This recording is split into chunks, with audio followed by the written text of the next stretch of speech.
그리고 간밤 리플이 10%나 급등할 수 있었던 이슈는 바로 이겁니다. 네, 여러분 안녕하세요. 8월 8일 금요일 파이어 시황입니다. 자, 간밤 뉴욕 증시의 분위기 먼저 체크를 해보도록 하겠습니다. 뉴욕 증시 3대 지수는 혼조세로 간밤 마무리를 지었습니다. 다우와 S&P 500은 장 초반의 상승폭을 반납하면서 하락으로 전환이 됐고요. 그리고 반도체주의 긍정적인 관세 이슈 소식이 나오면서 나스닥은 간밤 일제히 반등하는 모습을 보였죠. 미국 내 생산을 하거나 확실하게 약속한 기업에게는 반도체 관세를 아예 부과하지 않겠다라는 내용이 나오면서 일단 시장에서는 최악의 관세 리스크는 피했다라고 해석을 한 것 같고요. 덕분에 TSMC나 삼성전자 이런 기업들은 미국의 생산 시설을 갖추고 있기 때문에 이 기업들을 향한 혜택 수의 기대감이 커지고 있습니다. 자, 그리고 이번 발표는 사실 단순히 관세 깎아주기 이런 시그널은 아니고요. 중요한 건 미국 안에서의 제조 투자를 이어가야 된다는 것, 그리고 미국의 기술 공급망 안정성에 대한 시그널, 또 단기 투자 심리 개선까지 맞물리면서 시장 안에서는 긍정적일 수도 있지만 또 어느 정도 긴장감을 가지고 지켜봐야 된다라는 분위기가 이어지고 있습니다. 그런 가운데 시장 안에서 또 긍정적으로 지켜봤던 이슈 중에 하나는 바로 트럼프 대통령이 연준의 이사직에 스티브 밀란을 지명했다라는 내용이 될 것 같은데요. 이 밀란은 트럼프의 핵심 경제 책사입니다. 이 달러 약세 전략 미라라고 합의의 설계자이기도 하고요. 또 그 합의의 핵심에는 동맹국이 미국의 초장기 국채를 보유하거나 환율 안정을 유지한다던가 또 미국 내 제조업 회복을 위한 달러 약세 유도 등이 포함이 돼 있습니다. 이 미라는 관세가 인플레이션을 크게 자극하지 않는다라고 보고 조기 금리 인하를 주장하는 인물이기 때문에 지금 파월 의장이 이야기하고 있는 금리 신중론과는 정반대의 인물이라고 생각하시면 될 것 같고요. 이 밀란이 본격적으로 연준 이사로 합류를 하게 된다면 연준 안에서도 금리 완화파에 대한 목소리가 강화가 될 수 있겠습니다.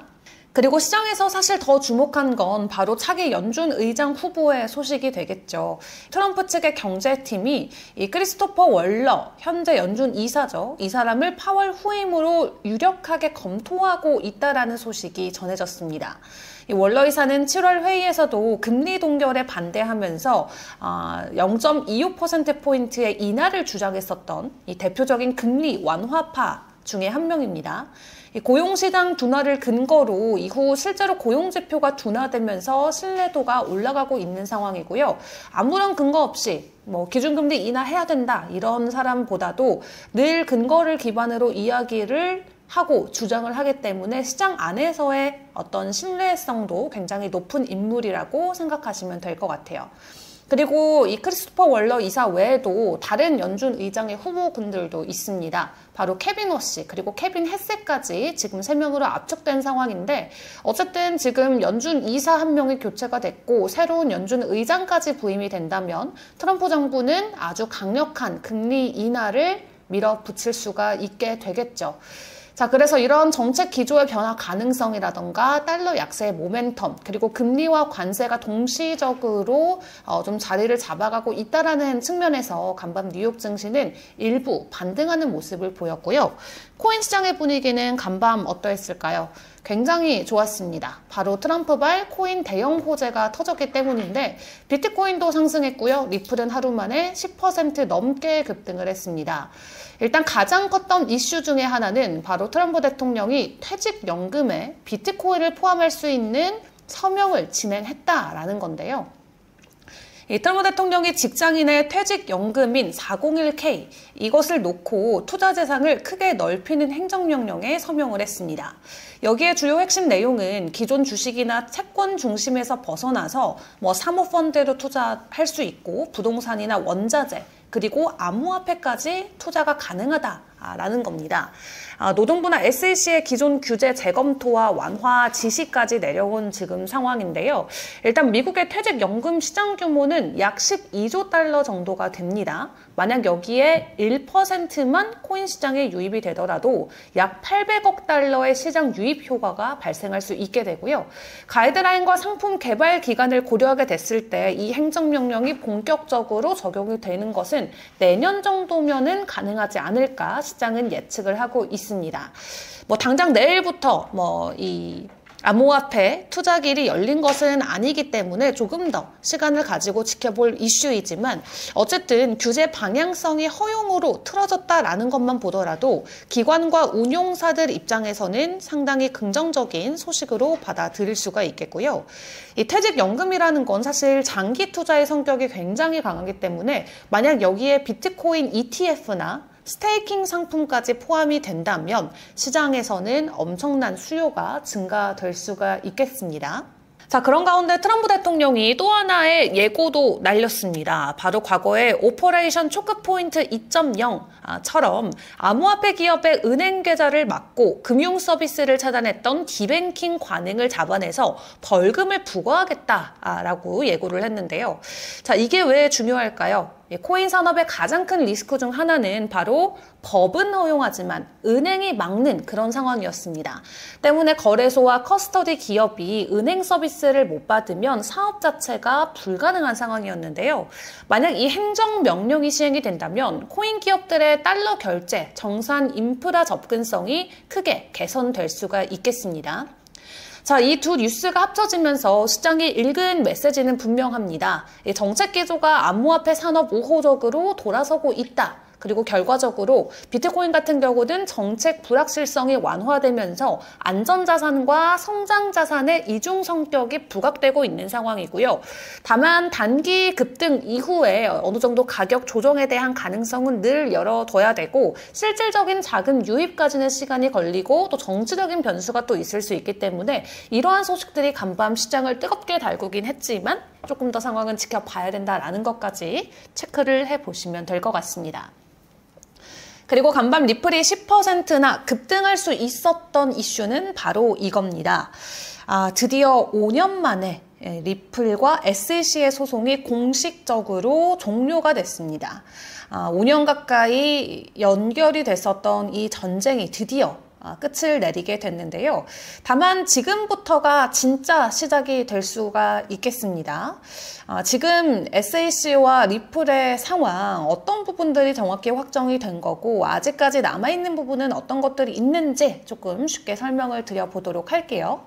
자, SEC와 리플 같은 경우는 2심 항소심에서 모두 항소를 취소하기로 양자가 합의를 했습니다.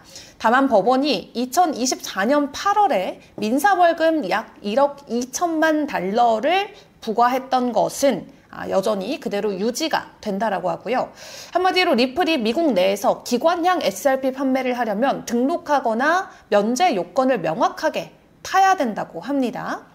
반면 기관 투자자 대상 XRP 판매는 증권에 해당된다는 판결도 유지가 될 것으로 보여지고요. 또 리플에는 여전히 벌금이 좀 부과가 되긴 합니다만 법적 절차가 어쨌든 종료 단계로 접어들었기 때문에 리플 투자자들은 호재로 받아들였습니다. 자, 때문에 지금 옆에 나와 있는 XRP의 CEO 같은 경우도 이제 끝이 났다. 다시 비즈니스로 돌아간다. 라고 글을 적으면서 항소 취하 사실을 공식적으로 확인을 했습니다. 옆에는 간단하게 지난 XRP가 걸어왔던 굵직굵직한 법적인 타임라인을 정리를 했는데요. 2020년 12월부터 시작됐던 XRP와 SEC의 법적 공방이 이제 5년 만에 마무리가 되게 됐습니다. 자, 미국 거래소 상장이라던가 거래 리스크는 이제 리플 기준에서는 훨씬 더 낮아진 게 된 거고요. 또 23년 판결 이후 거래 가능성도 굉장히 커진 상황입니다. 이번에 그 판단이 확정되면서 유통과 거래 측 불확실성은 축소가 되고 다만 이런 부분들이 다른 코인에 자동 적용되는 대법원급 전례는 아니기 때문에 리플에 한정된 결과다라고 생각을 하시면 될 것 같습니다. 자, 이런 긍정적인 이슈와 함께 리플 간밤에 10%나 넘게 급등을 해주면서요. 다시 한번 3달러를 강하게 돌파해내는 모습을 보이고 있죠. 현재 시각 기준으로 3.3달러 선을 지나가고 있습니다. 자, 그런 가운데 이 미국의 상장사인 펀더멘털 글로벌 같은 경우는 이더리움을 선택을 했습니다.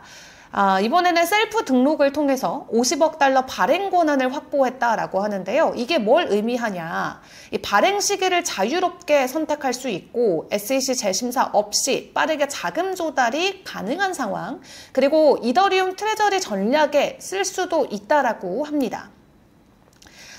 이 펀더멘털 글로벌 같은 경우는 이미 2억 달러를 3호로 조달해서 이더리움 매입, 스테이킹을 하겠다라고 이야기를 했고요. 이제는 그 스케일을 25배 키울 수 있는 권한을 확보하게 됐습니다. 이건 사실상 이더리움판 마이크로 스트래티지 모델이다 생각을 하시면 될 것 같고요. 기업이 자사 주식을 가지고 이더리움 가격 녹출 상품으로 만드는 구조가 지금은 비트코인을 넘어서 이더리움 등 다른 코인들로까지도 확보가 되고 있는 상황이라고 생각을 하시면 될 것 같아요. 또 여기에 샤프링크 게이밍도 굉장히 공격적으로 이더리움 매수를 이어가고 있죠. 이번 증자 이후에 이더리움 보유액이 20억 달러를 넘어설 전망이라고 하는데요. 이 회사의 공동 CEO 같은 경우는 세계 최고의 이더리움 금고를 만들겠다. 아예 이렇게 대놓고 선언을 했고요. 그렇기 때문에 뭐 샤프링크라던가 다른 대기업들도 지속적으로 이더리움을 매수하고 있다라는 측면에서 놓고 봤을 때 이더리움의 가격은 이제 기관들이 좌지우지하는 상황이 되고 있다라고 생각을 해볼 수도 있겠습니다. 자, 상황이 이렇다 보니까 차트적인 측면에서도 긍정적인 이슈들 있습니다. 바로 주간 차트에서 보여지고 있는 골든크로스 현상이 될 것 같은데요. 지금 23주 이평선이 200주선을 상향 돌파하는 골든크로스가 포착이 됐는데 단기 트레이더보다는 기관이나 중장기 투자자들이 보는 강세의 신호로 생각을 하시면 될 것 같습니다. 또 여기에 긍정적인 대규모 기관 매수 뉴스까지 맞물리면서 기술적으로도 기초적으로도 강세가 동시에 나오고 있는 아주 긍정적이고 좀 드문 구간이다 생각을 하시면 될 것 같고요. 그리고 수요 자체도 계속해서 높아지고 있습니다. 지난 1년 동안 이더리움의 네트워크량을 보시면 쭉 우상향하는 모습을 만나보실 수가 있는데요.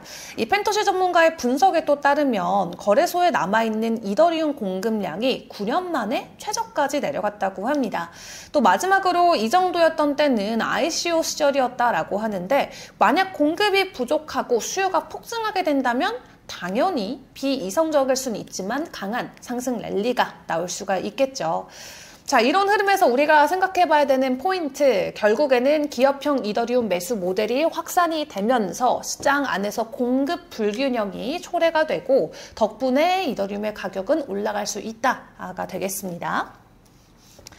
자, 그리고 솔라나 같은 경우도 이더리움 못지않게 기관들의 러브콜을 받고 있습니다. 솔라나 같은 경우는 지금 기관 투자자들이 보유한 가치만 거의 6억 달러를 넘어서고 있는 상황이라고 하는데요. 많은 기업들이 솔라나 생태계 확장과 관심을 보이면서 솔라나 같은 경우도 추가적인 가격 상승에 대한 기대감이 나오고 있고, 다만 비트코인 같은 경우는 간밤에 10년 만에 엄청나게 오래된 고래가 3,000개 비트코인을 이체시켰다라는 내용이 전해지면서 오래된 고래들의 이체 사례는 계속해서 시장에서 포착이 되고 있는 상황입니다. 자, 그렇다면 일단 전반적으로 긍정적인 이슈들이 많이 나왔는데요. 파이어 차트를 통해서 가격도 함께 점검을 해보도록 하겠습니다. 자, 비트코인의 도미넌스는 60.1%를 지나가고 있고요. 전반적으로 이 차트의 모습은 긍정적입니다. 특히 보조지표단에서 강한 반등에 대한 시그널들이 나오고 있죠. 1시간 동안 오를 수 있는 가능성을 보여주는 이 스코어 같은 경우도 50%의 가능성을 보이고 있고요. 단기 지표로 볼 수 있는 RSI 시그널이나 파이어 시그널 같은 경우도 80%에서 90% 이상으로 굉장히 단기적으로 시장에서 강한 랠리가 나올 수 있겠다 생각을 해볼 수가 있겠습니다. 자, 그런 가운데 비트코인 어제 롱에 대한 시그널을 받아들이고 그 뒤로 쭉 우상향하는 모습을 보여주고 있습니다. 지금 저항 구간을 다시 한번 재돌파를 해줄지에 대한 여부를 지켜봐야 될 것 같은데요. 장기에 대한 저항 구간인 11만 7천 달러의 저항을 맞고 지금은 내려와 있는데 11만 7,500달러를 돌파를 해주게 된다면 추가적인 상승에 대한 기대감을 키워볼 수가 있겠습니다. 자, 그리고 긍정적인 이슈들이 많이 전해지고 있는 이더리움 같은 경우도 지금 쭉 우상향하는 모습을 보여주고 있는데 단기와 장기의 저항 구간이 3,900달러인데 지금 해당 부근을 찍고 다시 한번 내려오고 있는 상황이죠. 여기에서 조금 더 힘을 내주면서 4,000달러 재돌파도 가능할지 지켜봐야 될 것 같고요. 자, 그리고 XRP 같은 경우도 지금 보시면 긍정적인 구간에 들어와 있습니다. 엄청난 가격 상승을 보여주고 있는데요. 이 트렌드 켜놓고 봤을 때도 단기와 장기의 저항을 모두 돌파를 한 게 XRP이기 때문에 여기에서 정말 신고가 돌파 랠리까지 나올 수 있을지 함께 기다려 보도록 하겠습니다. 자, 주말 동안 추가적으로 긍정적인 소식들과 함께 코인 시장의 가격 상승 기다려 봐야 될 것 같은데요. 저는 이슈들 정리해서 다음 주 월요일에 다시 돌아오도록 하겠습니다. 주말 잘 보내시고요. 다음 주에 다시 만날게요. 안녕!